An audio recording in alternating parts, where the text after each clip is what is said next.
how to emphasize the key parts, and how to relate points about different visuals as you move through your slides. A slide is just one picture in your PowerPoint presentation, for example. By the way, you'll see that a lot of the language we cover continues on our discussion of signposting during the last episode. Great. Now tell us about the listening today. Okay. The listening comes from a presentation at the Central European head office of Ambient, an American mobile phone manufacturer. Ambient has regained market share after a couple of bad years and is now taking over the number 2 place behind market leader Cirrus and just ahead of the third player, Calltel. You'll hear Pat, the new finance director in the Central Europe region, in the middle of a presentation to the sales team. As we join them, he's bringing up a slide on revenue trends among the top 3 players in the business. As you listen, pay attention to the language that Pat uses to call attention to his points and to relate them to each other.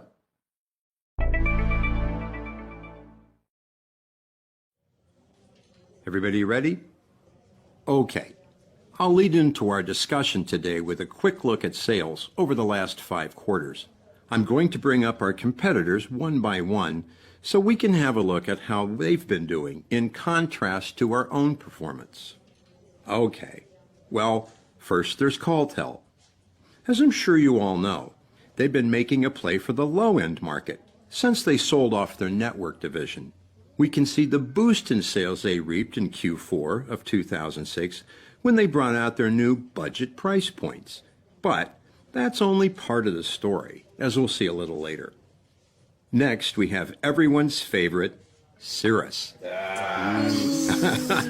Okay. No love lost there. But let me just draw your attention to the plateau in sales they're facing at the moment with their disastrous 3G rollout. As you can see, it's really put their revenue under pressure in the last 2 quarters. And that brings us to Ambient. All right. Bye. As I said at the beginning, it's been a great couple of quarters, and I'm sure you'll be pleased to hear Central Europe now accounts for over 25% of our European sales. That's a 34% year-on-year increase. Fantastic. But we're actually projecting a fairly flat second half as we focus on the higher value product lines, something we'll look at in more detail later.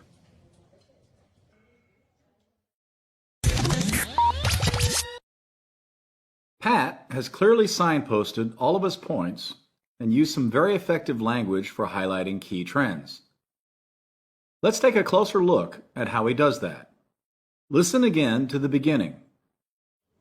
I'm going to bring up our competitors one by one so we can have a look at how they've been doing in contrast to our own performance.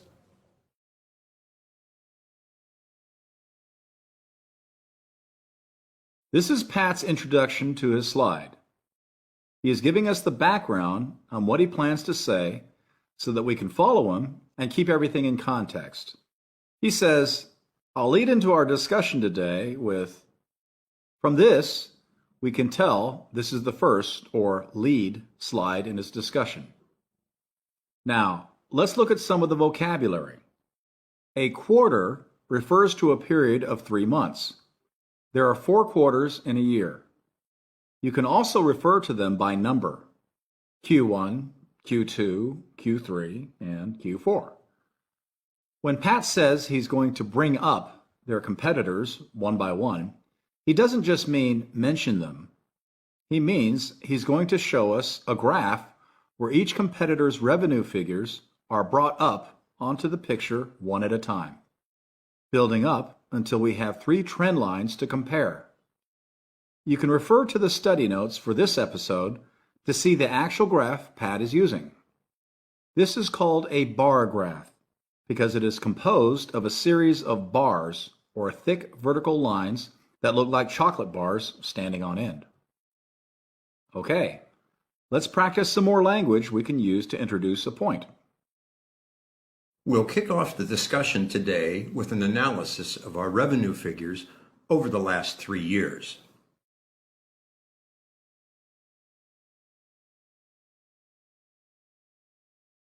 First, we'll be focusing on return on investment in the real estate area.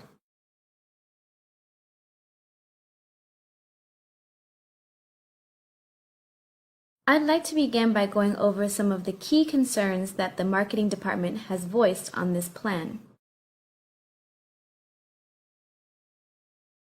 Let's start off with a quick look at our sales.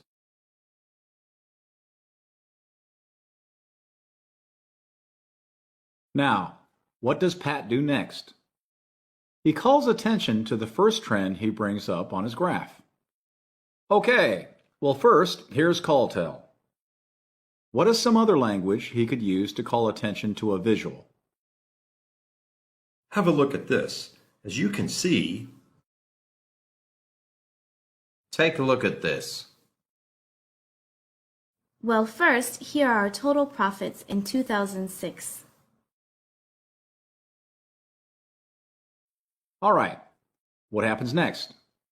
Remember, Pat is talking about one of Ambiant's competitors, Calltel. as I'm sure you all know, they've been making a play for the low-end market since they sold off their network division.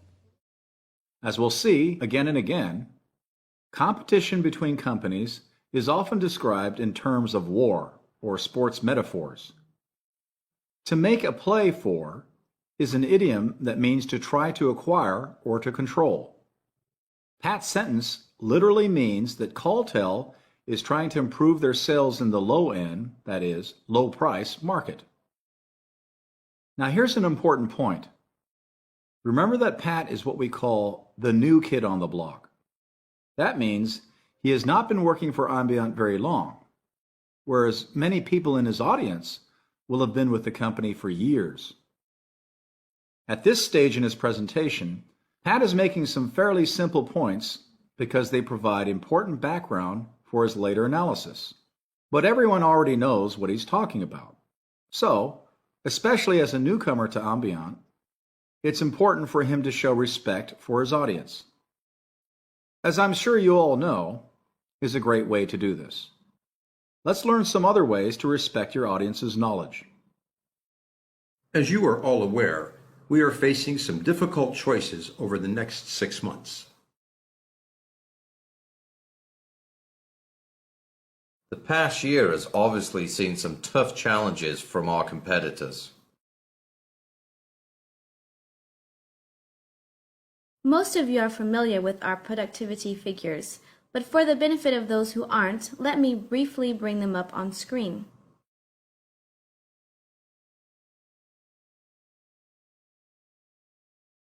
All right, now let's take a look at how Pat highlights a key point. He's still talking about Calltel. We can see the boost in sales they reaped in Q4 of 2006 when they brought out their new budget price points. Budget price points refers to inexpensive, low-end products, in this case, mobile phones. We can see is a way of drawing attention to the point you want to make. Pat probably has a laser pointer, and he's pointing at the part of the graph he wants everyone to focus on. Later, he highlights another point by saying, "Let me just draw your attention to..." What other kinds of phrases can he use to do this? One thing you'll immediately notice is a marked increase in Q4. I'd particularly like to draw your attention to the sharp fall in investments here in Q2 of 2007.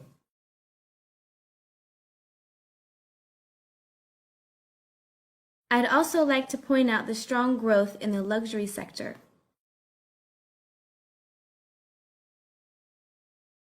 And perhaps I should mention the slight drop in customer satisfaction reported in Western Europe.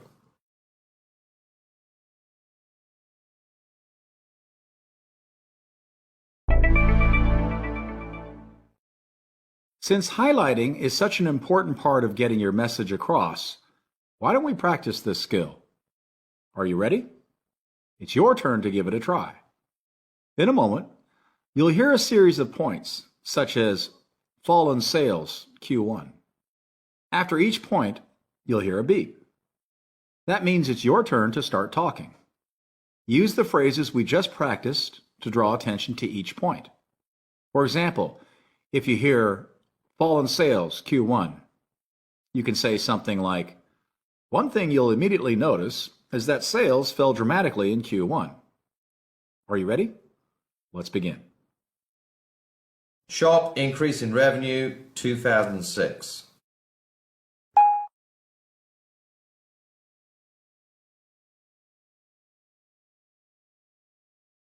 Strong profit performance Q1 2007.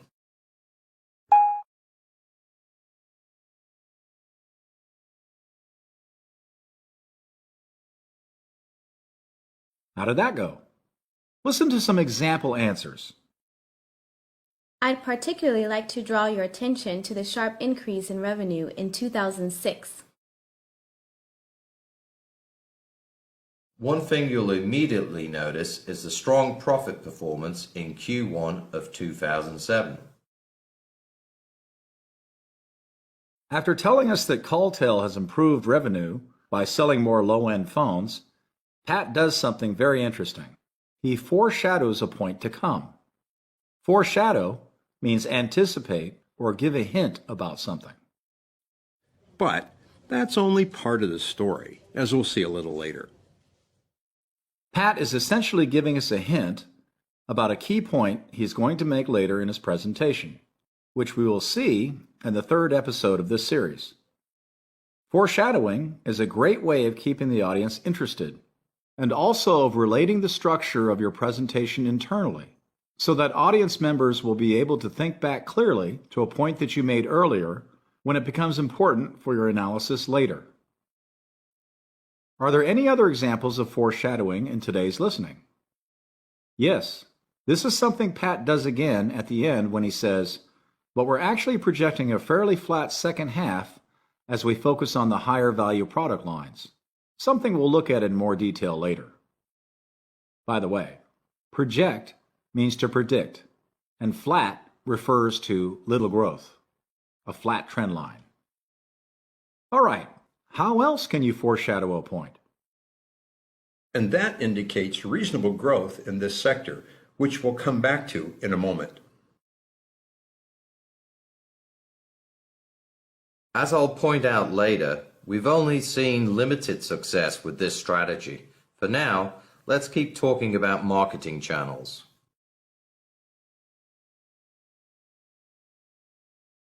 This is a key issue which we'll be dealing with a little later in the presentation when I go over departmental structure.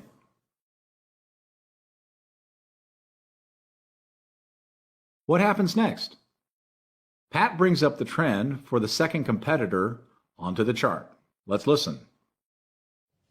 Next, we have everyone's favorite, Cirrus. Okay. No love lost there. But let me just draw your attention to the plateau in sales they're facing at the moment with their disastrous 3G rollout. It doesn't sound like Cirrus is very popular, does it? As the idiom goes, it's the company that everyone loves to hate. That's what Pat means by, there's no love lost there, which is another great idiom to add to your vocabulary. As we looked at earlier when we reviewed highlighting, Pat says, let me just draw your attention to, in order to draw attention to the following point. That is, after the disastrous rollout or launch of their 3G technology, which means third generation advanced cell phone technology, Cirrus is facing a plateau in sales. A plateau is simply a mountain with a flat top. So to face a plateau means to remain level, no movement, a flat trend line. This kind of language for actually describing trends we'll be looking at in greater detail in the next episode in this series, Charts and Trends 2. Now, before Pat is able to highlight this point about Cirrus, he has to signpost that he's moving on to another part of his slide. He says, next, we have everyone's favorite, Cirrus. Then he puts the trend line for Cirrus on the screen so his audience can compare it to Calltel's. And then again, after he finishes talking about Cirrus, Pat has to signpost the last point as he brings ambiance figures up onto the screen. He says, and that brings us to ambient. What is some more language we can use to signpost the next graphic or next slide? Well, you can use some of the ways we learned earlier for introducing a point. In addition, here are some phrases that are specifically designed for moving between points. That's all for sales growth. Now, let's have a look at profit margins. And that brings us to the next point I'd like to make. Great, that's all for 2006. Let's now turn to the figures for 2007.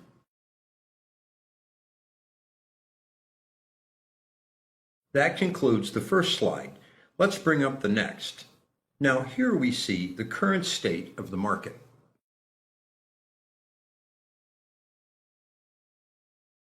Okay, there's just one more point to cover in today's episode. We've practiced introducing a point, moving between points, highlighting a point, foreshadowing or anticipating a future point, and the only thing left is how to refer to a previous point. Listen to Pat talking about ambient during the last section of today's listening. As I said at the beginning, it's been a great couple of quarters, and I'm sure you'll be pleased to hear Central Europe now accounts for over 25% of our European sales. That's a 34% year-on-year increase. As I said at the beginning, is a way of calling back to mind a previous point, perhaps something that you foreshadowed earlier. In this case, Pat is giving more evidence to one of his main comments, which is that the Central Europe region is doing quite well. By a 34% year-on-year increase, Pat means a 34% rise compared with last year. Now, what are some more ways to refer to a previous point? As I mentioned earlier, we really need to keep coming back to our defect rate as a key quality indicator.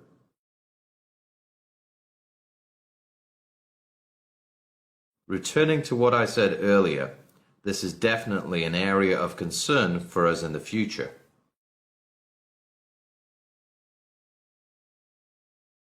To go back to what I was saying about our overall growth, I don't really think we have much reason to be worried.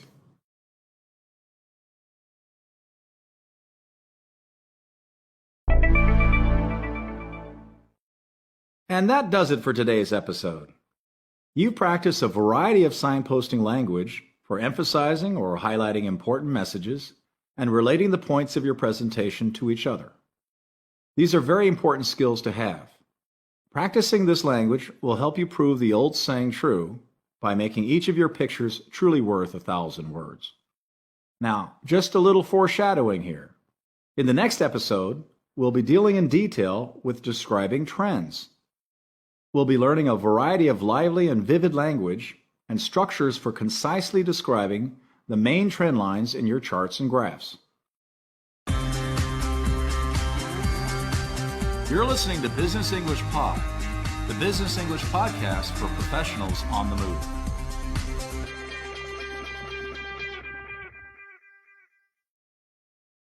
When I say using your voice to give a good presentation, what comes to mind? Perhaps the first thing you think of is speaking fluently and clearly. Another important question is how to emphasize your ideas. In this episode, we'll be studying these points: how to speak naturally and how to highlight ideas. In addition, we'll be looking at a few expressions and phrases you can use to add extra emphasis to your presentation. This listening takes place at Pharmatech, a major international pharmaceutical manufacturer based in Switzerland. In this episode, a group of European journalists are taking a tour of Pharmatech's new high-potency production center in Beijing, which is scheduled to start making Pharmatech's new blockbuster medication, Zorax, in the fall of 2007. Blockbuster means hugely successful. High-potency production refers to using highly potent or very strong chemicals. This is a manufacturing technique that requires state-of-the-art or very advanced technology.